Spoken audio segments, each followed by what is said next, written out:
नमस्कार आदाब, मैं अनुज कुमार। आप देख रहे हैं न्यूज़ 24 भारत लाइव। मेरे साथ मेरे सहयोगी धनंजय मालदार हैं।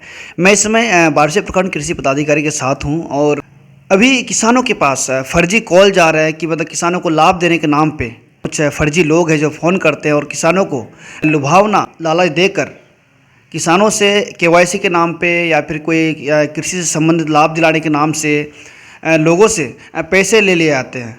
बारसे प्रखंड के जो कृषि पदाधिकारी है उनसे जानना चाहेंगे किसानों के लाभ से संबंधित या फिर जो आपके किसान सलाहकार है पंचायत वाइज, उन सलाहकारों को ये अधिकार है या फिर जो जिला स्तर में या फिर पटना से भी कॉल होता होगा। सर ये बताइए, अभी किसानों के पास कई किसानों के पास फर्जी कॉल जाते हैं लाभ दिलाने के नाम से। किसानों के पास फ़ोन किया जाता है, किसान उसमें क्यों लुभावने फ़ोन होते हैं, किसान उसमें विश्वास करते हैं और पता चलता है कि बाद में जब विश्वास करके उनको कागज़ देते हैं केवाईसी के नाम से या लाभ लेने के नाम से, बाद में पता चलता है कि वो फ़ोन जो है फर्जी है। इसके संबंध में क्या कहना चाहेंगे सर? दरअसल वो फर्जी कॉल जो है, मैंने तमाम जो भी हमारे किसान प्रतिनिधि या जनप्रतिनिधि हम लोगों से मिल रहे हैं, आते हैं जाते हैं और भी काम से, मैंने उन्हें तो कहा ही है। तमाम अपने कृषि प्रसार कर्मी जो हमारे फील्ड के कृषि प्रसार कर्मी हैं, मैं उन्हें भी आगाह कर दिया है कि आप जितने भी किसान से मिलते हैं उन्हें भी आगाह कर दें।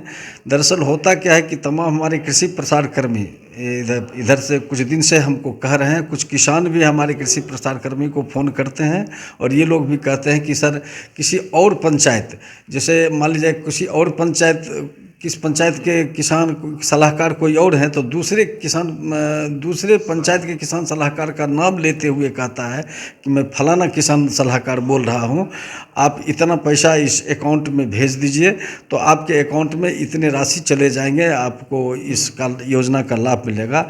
दरअसल ऐसी कोई बात अगर है भी, हमारे योजना, हमारे मैंने प्रत्यक्षण की योजना वगैरह चलता है, उसमें इस तरह का प्रावधान है कि 80% 90% छूट पर भी बहुत सारे बीज और उसके उपादान मिलते हैं। तो संबंधित किसान का सलाहकार को प्रायः सब लोग जानते हैं। 8-10 साल से मेरे किसान सलाहकार एक पंचायत में पदस्थापित हैं, कुछ नए आए हैं 2-3, वो उनका भी लगभग साल लगने को है और सभी लोग जानते हैं, उनको पहचानते हैं, उनके आवाज़ को पहचानते हैं। मैं किसान बंधुओं से भी आग्रह करूंगा कि अपने किसान सलाहकार से मिलें, उनसे उनकी आवाज़ को आप पहचानते हैं। अगर आपको लगता है कि इस तरह के कोई आदमी फ़ोन कर रहे हैं, तो अगर कहीं से संदेह है तो आप प्रखंड कृषि कार्यालय से संपर्क करें, प्रखंड कृषि पदाधिकारी से संपर्क करें, अनुमंडल कृषि पदाधिकारी महोदय से संपर्क करें कि मुझे इस तरह का कॉल आ रहा है, इसमें कितनी सत्यता है या नहीं है। हम लोग उसको आपका ब्रेन वॉश करेंगे और आप उसमें क्लियर हो जाएंगे। मैं संबंधित पंचायत के किसान सलाहकार से भी सत्यापित करके आपको बता दूंगा कि क्या सही है और क्या गलत। सर कोई ऐसा योजना है जिसमें कि सरकार की तरफ से ये प्रावधान है कि उस योजना का लाभ लेने के लिए कृषि सलाहकार या फिर जो संबंधित अधिकारी है या फिर सरकार के मतलब खाते में पैसे डालना है तभी उस योजना का लाभ मिलेगा? ऐसा तो कोई सिस्टम नहीं या नियम नहीं है? क्या मतलब फिर से? जैसे कोई फर्जी कॉल करते हैं, किसानों को ये कहते हैं कि आप इतना पैसा दीजिए और फिर आपको इतना लाभ मिल जाएगा, तो सरकार नियम में है कहीं कि मतलब लाभ लेने के लिए कुछ पैसा अदा करना है सरकार को? नहीं, इस तरह की कोई बात नहीं है। हम तो जो भी चीज़ देते हैं, जैसे हमारे यहाँ जो भी उपादान वगैरह खरीदे जाते हैं, माने रबी में हो या खरीफ में हो, उसका बाज़ाब्ता उन्हें रसीद दिया जाता है और उसमें बहुत सारे प्रत्यक्षण के ऐसे माने योजनाएं हैं जिनका कि उसमें राशि वापसी का प्रावधान है। उनके खरीद के बाद उनको राशि वापसी की जाती है विभाग के द्वारा, सब्सिडी उनको दिया जाता है। किसी में 80%, किसी में 90% राशि वापस, उसमें 100% राशि वापस दिया जाता है हमारे बीज और उपादान के खरीद के नाम पर प्रत्यक्षण के मामले में। और कुछ ऐसे बीज हैं जिसमें छूट पर बीज किसान को प्राप्त होता ही है, उसमें राशि वापसी की कोई मामला नहीं, उससे छूट करके ही दिया जाता है। सर एक चीज़ और जानना था आपसे, जिला कृषि पदाधिकारी की तरफ से एक आदेश आया था कि जो हार्वेस्टर चल रहे हैं धान कटने के लिए, उन हार्वेस्टर वालों को एक शपथ पत्र देना होगा कि जो पराली होते हैं धान कटने के बाद वो पराली ना जलाया जाए। लेकिन कई जगहों में सर देखा गया है बारसे क्षेत्र में कि पराली जलाए जाते हैं। इसके लिए सर उन जो हार्वेस्टिंग करते हैं उन लोगों के लिए क्या कहना चाहेंगे सर, जो धान कटनी कर रहे हैं? सर्वप्रथम कहना है कि मेरे यहाँ मेरे बारसोई प्रखंड में लगभग 50-52 कंबाइंड हार्वेस्टर हैं और वो चलाए भी जा रहे हैं कंबाइंड हार्वेस्टर के संचालक द्वारा।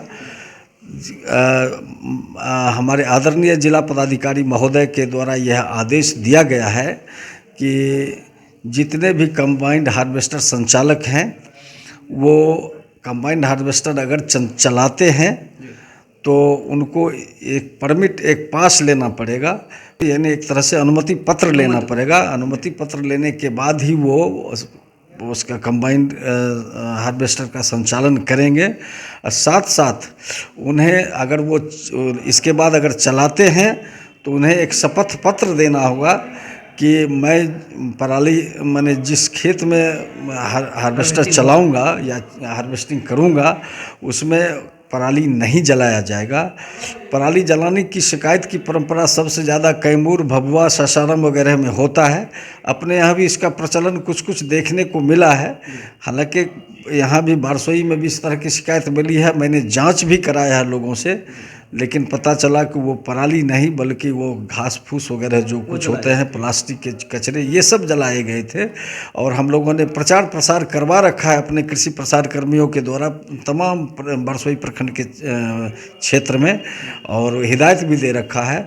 मैंने यहाँ तक भी कह दिया कि इसमें यह प्रावधान भी है कि अगर किसान पराली जलाते हुए पकड़े जाते हैं या जांच के क्रम में यह पता चलता है कि उनके द्वारा पराली जलाया गया है तो 3 साल के लिए उनको कृषि विभाग की सारी योजनाओं से वंचित करने का प्रावधान है।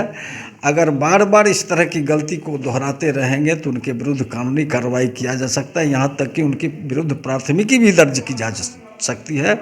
इस तरह का केस पिछले दिनों बराबर सासाराम और कैमूर में प्राथमिकी भी दर्ज हो रहा है किसानों पर। यहाँ के किसान को भी मैंने आगाह कर दिया है, तमाम कृषि प्रसार कर्मियों के माध्यम से भी और आपके चैनल के माध्यम से भी मैं इसको आगाह कर रहा हूं कि कोई भी इस तरह की गलती न करें। इससे जो है पोषक तत्वों का अपक्षय तो होता ही है, साथ साथ वातावरण भी प्रदूषित होता है और इससे नुकसान ही नुकसान है, कहीं से कोई फायदे की बात नहीं है। बारसोई प्रखंड के कृषि पदाधिकारी पवन कुमार जी थे। इन्होंने जानकारी दिया कि किसी भी तरह का अगर फर्जी कॉल आपके पास जाते हैं तो जो कृषि सलाहकार है, पंचायत वाइज जो कृषि सलाहकार है या फिर जो हमारे जितने भी मतलब संबंधित अधिकारी है, उनसे आप जानकारी लेके आप उसका पता कर सकते हैं कि ये कॉल फर्जी था, क्या था। दूसरा चीज़ ये है कि मतलब अभी पराली को लेकर सर ने अभी एक बात कही, जो बारसोई क्षेत्र में जो हार्वेस्टर चल रहे हैं, जो हार्वेस्टिंग का काम कर रहे हैं, उन हार्वेस्टर के ओनर्स से कहना है कि आप लोग आके परमिट ज़रूर ले और एक जो पास बनता है परमिट लेने के बाद ही उससे करें और शपथ पत्र में ये क्लियर करें कि जो जिस खेत में आप हार्वेस्टिंग कर रहे हैं उस खेत में जो है पराली को ना जलाया जाए। न्यूज़ 24 भारत लाइव द्वारा दिखाई गई खबर आपको अच्छा लगे तो हमारे फेसबुक पेज को फॉलो और यूट्यूब चैनल को सब्सक्राइब जरूर करें। धन्यवाद।